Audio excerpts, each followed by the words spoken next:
Selamat pagi, Bapak, Ibu, dan Saudara yang terkasih dalam Tuhan Yesus Kristus.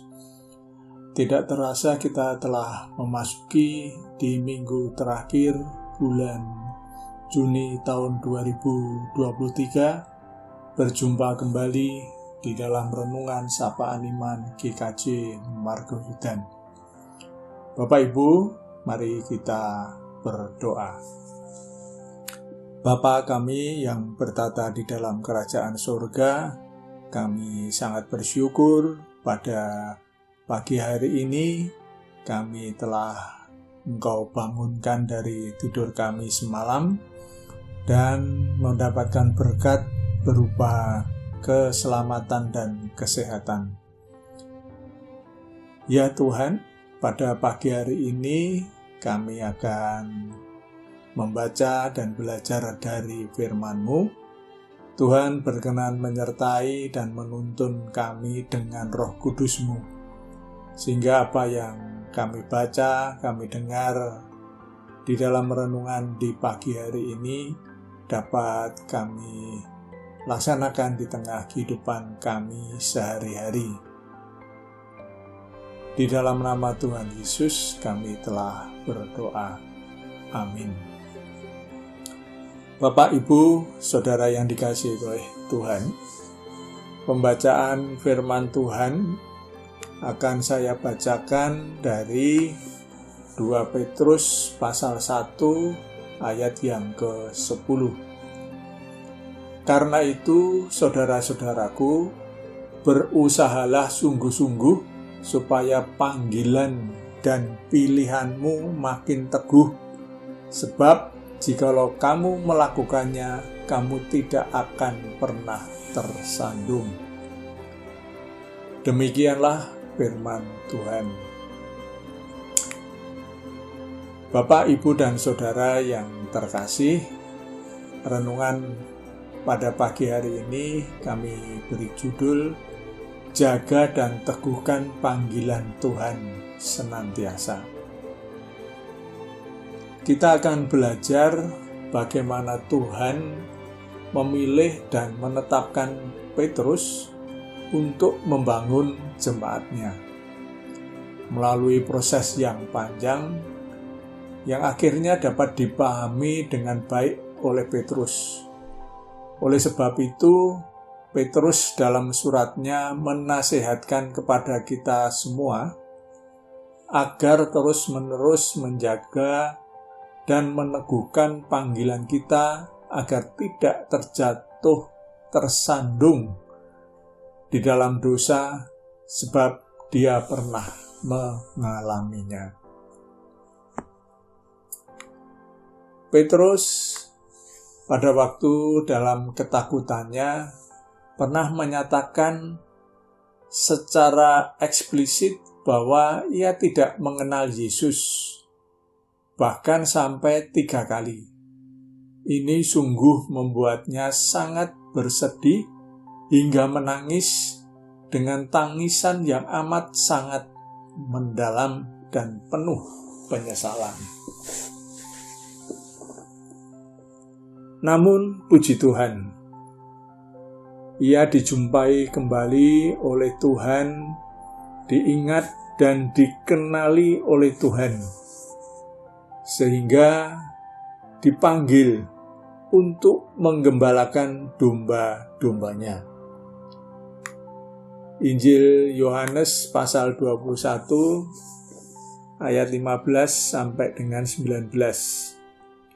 Proses panggilan yang kedua ini adalah proses pemulihan jiwa Petrus, sehingga di penghujung hidupnya, sebelum kemah tubuhnya dibongkar, Rasul Petrus menuliskan surat yang sangat penting bagi kita, bagi gereja, bahwa kunci bertahan dalam panggilan sampai akhir adalah dengan cara terus mengingat dan memperteguh panggilan dan pilihan.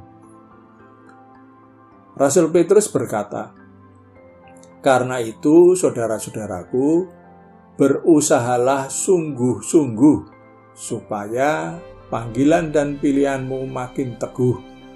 Sebab jikalau kamu melakukannya, kamu tidak akan pernah tersandung. Apa yang Petrus hendak katakan adalah, saya pernah gagal dan jatuh saat saya menjauh dan bahkan menyangkali kepengenalan saya akan Yesus Kristus. Dan saya kapok untuk hal tersebut. Itu benar-benar salah dan membuat jiwaku gundah. Sampai aku dikenali dan dipanggil kembali oleh Tuhanku Yesus. Ya, namaku dipanggil kembali dengan jelas. Simon, anak Yohanes. Injil Yohanes 21 ayat 15. Apa yang Petrus hendak katakan adalah, saya pernah gagal dan jatuh saat saya menjauh dan bakal menyangkali kepengenalan saya akan Yesus Kristus, dan saya kapok untuk hal tersebut. Itu benar-benar salah dan membuat jiwaku gundah. Sampai aku dikenali dan dipanggil kembali oleh Tuhanku Yesus.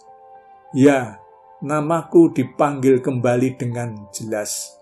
Simon, anak Yohanes. Apakah engkau mengasihi aku lebih daripada mereka? Dan panggilan Tuhan Yesus itu katakan sampai 3 kali. Namaku dan ayahku dipanggil dan dikenalinya dengan sangat baik dan jelas.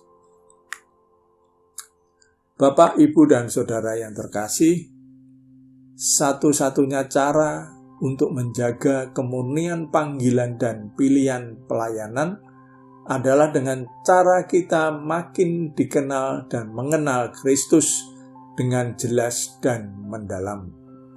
Bukan kepengenalan kulit, tetapi sampai kepada kemendalaman hati dan pengalaman. Itulah yang menjagai kita tetap teguh berdiri sampai pada kekekalan. Kita tidak akan jatuh tersandung. Nah, itulah panggilan kita, panggilan gereja.